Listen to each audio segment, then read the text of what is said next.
जब भी इलेक्शन होते हैं तो जाति की बात आती है। कश्मीर से केरल तक जहां चुनाव हो और जाति वहां फैक्टर के रूप में काम नहीं करता हो। पॉलिटिशियंस इलेक्शन जीतने के लिए आज किसी भी हद तक जाने के लिए तैयार है और देश विभाजित होता है, हम विभाजित होते हैं, मानवता विभाजित होती है, उनको कोई फर्क नहीं पड़ता। राजनीति से या समाज से जाति प्रथा को खत्म कर देंगे, ये बड़ा नामुमकिन सा लगता है। परिवार से हमें शुरुआत करनी होगी, परिवार में हमें पहले इस चक्र को खत्म करना होगा, तब हम सोसाइटी में इस चीज़ को ला सकते हैं। जात है कि जाति नहीं, मगर शर्म है कि उनको आती नहीं। ये जो पॉलिटिशियन सियासतदार हैं वो कभी भी नहीं चाहेंगे।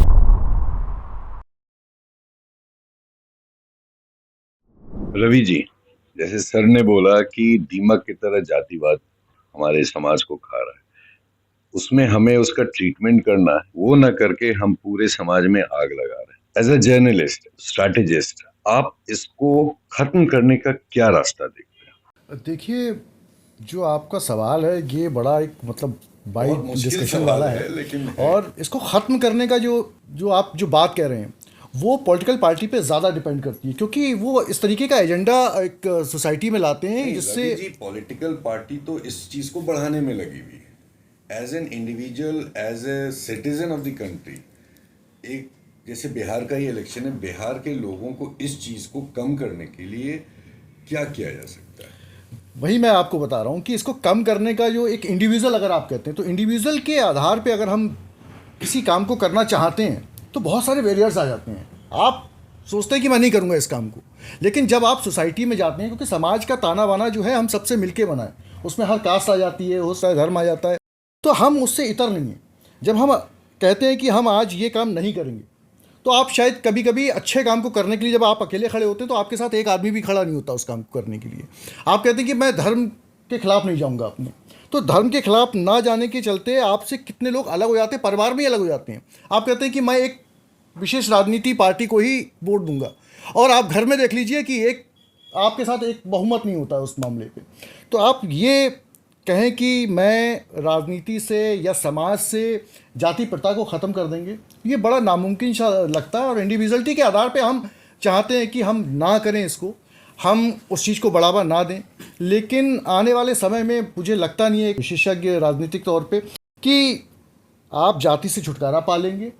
आप अपने बच्चों की शादी अपने जाति से बाहर नहीं करना चाहते हैं, बहुत एक एलीट क्लास है जो अपने बच्चों की शादी जाति से बाहर करना चाहता है, लेकिन हम उस जाति से निकल कहाँ रहे हैं? तो वो चीज़, अगर हम समानता की बात कर रहे हैं तो हमें समानता पहले अपने घर में ही लानी होगी। हम अगर हमारा बच्चा कोई कहीं दाएं बाएं उसका अफेयर चल रहा है या अपने सोसाइटी में किसी और से शादी करना चाहता है अपनी जाति से अलग, तो वहाँ पे इतने ज़्यादा बैरियर्स आ जाते हैं, घर के अंदर ही इतने ज़्यादा ब्रैकेट्स आ जाते हैं कि वो विवाह जो है वो मतलब आप जाके बच्चों को आपके खिलाफ जाके करना पड़ रहा है। आप देखिए कितने सोशल मीडिया पे इस तरीके के मामले आते हैं, लोग रील बना के डाल रहे होते हैं कि भाई हमारे माँ बाप को कुछ ना कहा जाए, हम इस फला जाति के हैं, हमारे फादर पे केस कर दिया है। तो परिवार से हमें शुरुआत करनी होगी, परिवार में हमें पहले इस चक्र को ख़त्म करना होगा, तब हम सोसाइटी में इस चीज़ को ला सकते हैं।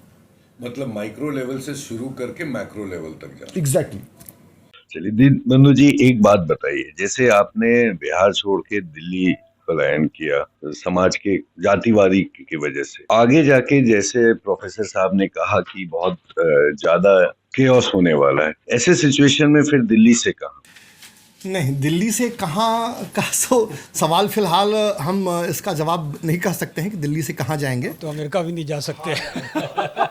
पूरी दुनिया में यही स्थिति है जो कि मैंने अपने प्रारंभिक वक्तव्य में कहा।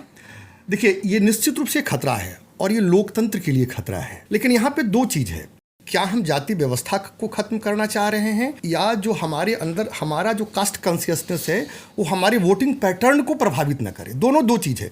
अगर हम एक जाति विहीन समाज की स्थापना करना चाहते हैं तो वो एक बहुत ही आदर्श स्थिति है और उसके लिए बहुत लंबे संघर्ष और समय की ज़रूरत है। लेकिन हम जब वोट करें तो उस समय हमारे जहन में जाति ना हो, वो विकास हो, हमारी पहचान ना हो, हमारी जिम्मेदारी हो, इसको हम खत्म कर सकते हैं और ये खत्म होना ही चाहिए। देखिए, अगर हम जाति को सोच के वोट करेंगे तो एक चीज़ तो ये तय हो गई कि हम अपने जात को चुन रहे हैं, फिर हम स्कूल नहीं चुन रहे हैं, हम अस्पताल नहीं चुन रहे हैं, फिर हम सड़क के लिए क्यों क्लेम करेंगे? हमने तो अपनी जाति का विधायक चुन ही लिया, अब हम संतोष कर लें। तो हम इस कॉन्शियसनेस को डेवलप कर सकते हैं, और शिक्षा और विकास इसके दो सबसे बड़े हथियार हैं। कल्पना कीजिए ना, 2014 में जब देश में नरेंद्र मोदी पहली बार आए थे, तो विकास की राजनीति हुई थी या जाति की राजनीति हुई थी? जिस किसी को भी अगर मोर देन 51% वोट आ रहा है, यानी कि समाज के सभी वर्ग उसको वोट कर रहे हैं, और वो विकास की राजनीति का बहुत बड़ा उदाहरण था इस देश का। तो विकास की राजनीति से ही इसको ख़त्म कर सकते हैं, शिक्षा से ख़त्म कर सकते हैं। और हम उम्मीद करते हैं और हम चाहते हैं कि भगवान न करे हमको जैसे पटना से दिल्ली, ऐसे दिल्ली से हमको कहीं जाना न पड़े, और वापस हम अपने घर को जाएं। हाँ, ये ज़रूर हम चाहेंगे। देखिए, जब हम पहचान, कोई भी पहचान, चाहे वो जाति की हो, का हो, धर्म हो, जाति कभी जाति नहीं हो, कभी नहीं ख़त्म होगी। वो हम धर्म बदल देते हैं, जाति नहीं बदलते हैं। अगर हमारी पहचान हमारी इंसानियत से बड़ा हो जाए ना, तो फिर समाज नहीं, वो सियासत जीतता है। और हमको सियासत को जीतने का मौका नहीं देना चाहिए। अपनी पहचान को अपनी जिम्मेदारी से पीछे रखना चाहिए। पहले हमारी जिम्मेदारी है, जिसको जो नेशन फर्स्ट है ना, राष्ट्र प्रथम, तो राष्ट्र प्रथम की जब भावना आएगी, देश सर्वोपरि है, यह चीज़ हम अगर सोचने लगेंगे और ये भावना धीरे धीरे सबके मन में आएगी, तभी जब समेकित विकास, वो जो है ना, एक है तो सेफ है, तो जब हम ये सोचेंगे कि हम सब लोग एक हैं, तभी इस भावना को हम ख़त्म कर सकते हैं। और धीरे धीरे से प्रयास हो रहे हैं, और ये प्रयास दिखेगा। अब चूंकि वर्षों का हमारा प्रैक्टिस है, अभ्यास है, तो वो छूटने वाला इतना जल्दी नहीं है, लेकिन एक न एक दिन ये ख़त्म होगा। प्रोफेसर साहब, आपसे आखिरी सवाल। हम लोग बच्चों को करियर ऑप्शन में डॉक्टर, इंजीनियर, साइंटिस्ट ये बताते हैं। क्या आपको नहीं लगता है कि politics should also be a career option, जहां बच्चों को उसी लाइन में एक प्रॉपर चैनलाइज करके पढ़ाया जाए, जो आगे कमिंग जनरेशन के लिए ये जातिवाद और इस तरह के गंदे राजनीति को साफ कर सके? सर, इसके दो पहलू, दो एग्जाम्पल मुझे याद आ रहे हैं, वो भी साथ में मैं दूंगा। एग्जाम्पल याद आ रहे हैं, मोदी जी ने अभी बोला है मैं 1 लाख लीडर, नए जो यंग लीडर्स हैं, एक मुझे याद आ रहा है दिग्विजय सिंह, जो कांग्रेस के बड़े लीडर हुए, उन्होंने भी, मुझे थोड़ा सा याद आ रहा है कि उन्होंने कहीं बोला था, काफ़ी इनिशिएटिव भी लिया था कि I intend to train new politicians. So ये तो बात हो गई कि पॉलिटिशियन जो है इसमें इंटरेस्टेड हैं। रही बात नया स्कूल या नई ट्रेनिंग की, बिल्कुल होना चाहिए ऐसा कि हमारे सामने जो आईएएस ट्रेनिंग इंस्टीट्यूट है, उसमें ट्रेनिंग आईएएस लेते हैं। सॉरी सर, थोड़ा सा अगर जो आईएएस लॉबी है, करप्शन जो हम बोलते हैं, उसमें पॉलिटिशियन और सिविल सर्वेंट्स का काफ़ी बड़ा हाथ है, आपस में एक साथ वो मिल जाते हैं, और इतनी अच्छी ट्रेनिंग है वो। तो क्या ट्रेनिंग के बेस पे ये हो पाएगा? अगर हम नया स्कूल, मान लो पॉलिटिकल ट्रेनिंग, पॉलिटिकल साइंस के हमारे पास काफ़ी सारे डिपार्टमेंट्स हैं, इवन पब्लिक एडमिनिस्ट्रेशन के डिपार्टमेंट्स हैं कई यूनिवर्सिटीज़ में, पर क्या वो हो पाएगा? तो जो मैं सर की बात पे आऊँगा, बंधु सर की बात पे, कि जब तक चैरिटी बिगिंस एट होम, जब तक मैं खुद को ठीक नहीं करने लगूंगा, मैं जातिवाद करता हूँ व्यवहार में, मैं स्टूडेंट्स के साथ अगर जातिवाद करूँगा, अगर ऐसा है, तो मेरे टीचर होने का कोई फ़ायदा नहीं है। मेरे से ही मुझे शुरू करना पड़ेगा। इसलिए नेशन फर्स्ट, नेशन तो तभी आगे जाएगा जब हम अपनी जिम्मेवारी समझेंगे। और हम कई बार, वैसे हंसी के रूप में सर की बात थी कि पॉलिटिशियंस तो मैं फिर बोल रहा हूँ ऐसे ही थे, भगवान ना करे ऐसे रहें आगे। कुछ एक पॉलिटिशियन उसका अपवाद हैं, पर जातिवादी को बढ़ावा देना या करप्शन करना, ये वहाँ है। जातिवाद जो है हमें खुद ही मिटाना पड़ेगा। कास्ट सेंसस से सब कुछ आ जाएगा सामने कि रिजर्वेशन ने क्या पॉजिटिव इम्पैक्ट डाला है, नेगेटिव डाला है। बिल्कुल समरसता होनी चाहिए समाज में। जिनके साथ भेदभाव किया गया है उनको हमें एक लाइमलाइट में लाना पड़ेगा। जो हमारे, मैं तो यहाँ तक बोलूँगा कि हमारे पूर्वजों ने जो भेदभाव किया है उसको मिटाने के लिए हमें इनिशिएटिव लेना पड़ेगा। ये it's I think two way process जो सबको साथ मिलके करना पड़ेगा। मैं इस पर कुछ कहना चाहूँगा। जैसे आपने शुरुआत में कहा कि ब्यूरोक्रेसी का जो एक, अगर आप चाहें तो मसूरी का एकेडमी ले लें, जहाँ पे ब्यूरोक्रेट्स अपनी ट्रेनिंग लेते हैं।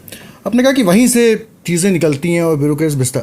मैं इस बात से आपसे इत्तेफाक इसलिए नहीं रखता हूँ क्योंकि मैं ब्यूरोक्रेट्स में भी बैठता हूँ और लीडर्स में भी बैठता हूँ। बेसिकली जो भ्रष्टाचार जो अधिकारियों तक पहुंचता है ना, वो लीडर्स से पहुंचता है, पॉलिटिशियंस से पहुंचता है। क्योंकि सरकार चलाने के लिए और चीज़ों को करने के लिए रेवेन्यू की ज़रूरत पड़ती है बहुत ज़्यादा। और वो रेवेन्यू क्या होता है कि जब पॉलिटिक्स जब आती है उसमें और पॉलिटिशियन अपना काम भेजता है, वो अधिकारी ही करेगा। सरकार अधिकारी ब्यूरोक्रेसी चलाती है। सरकार जब ब्यूरोक्रेसी चलाती है तो लीडर्स जब कहता है कि हाँ ये काम होना है और ये ऐसे होगा, तो नीचे से जाता है कि हमको रिकवरी करके ऊपर तक पहुँचाना है। तो वो अधिकारी भ्रष्टाचार के लिए तैयार नहीं हो रहा है वहाँ पे, वो लोगों की जनसेवा के लिए तैयार हो रहा है। लेकिन उससे भ्रष्टाचार कहाँ से पनप रहा है? वो पॉलिटिक्स के ज़रिए वहाँ तक पहुँच रहा है। बेसिकली इंडिविजुअलिटी होती है ये। बहुत सारे लोग हैं अधिकारी हैं जो बिल्कुल टी.एन. शेषन थे, चुनाव आयोग थे जो बिल्कुल, और लगातार उनके ट्रांसफ़र और पोस्ट, बहुत सारे आई.ए.एस. ऐसे हैं। तो हम ये कहें कि ब्यूरोक्रेसी से भ्रष्टाचार पनपता है तो ये नहीं है, हम इंडिविजुअल से भी भ्रष्टाचार पनपता है बेसिकली। तो हमको जीने की सफाई ऊपर से होती है जो कहते हैं, तो वो चीज़ें जो हैं वो हमको इंडिविजुअली चीज़ें करनी होंगी। आपने जो एक क्वेश्चन किया था कि इसको समाप्त किया जा सकता है कि नहीं किया जा सकता, उसमें दो व्यूज़ आए, आइडियल व्यूज़ आए। एक तो आया कि वो जो पॉलिटिशियंस हैं वही इसको नहीं करेंगे, और दूसरा आया कि चैरिटी बिगिंस एट होम। मैं दोनों में कहता हूँ, एक तो यह जात है कि जाति नहीं, मगर शर्म है कि उनको आती नहीं।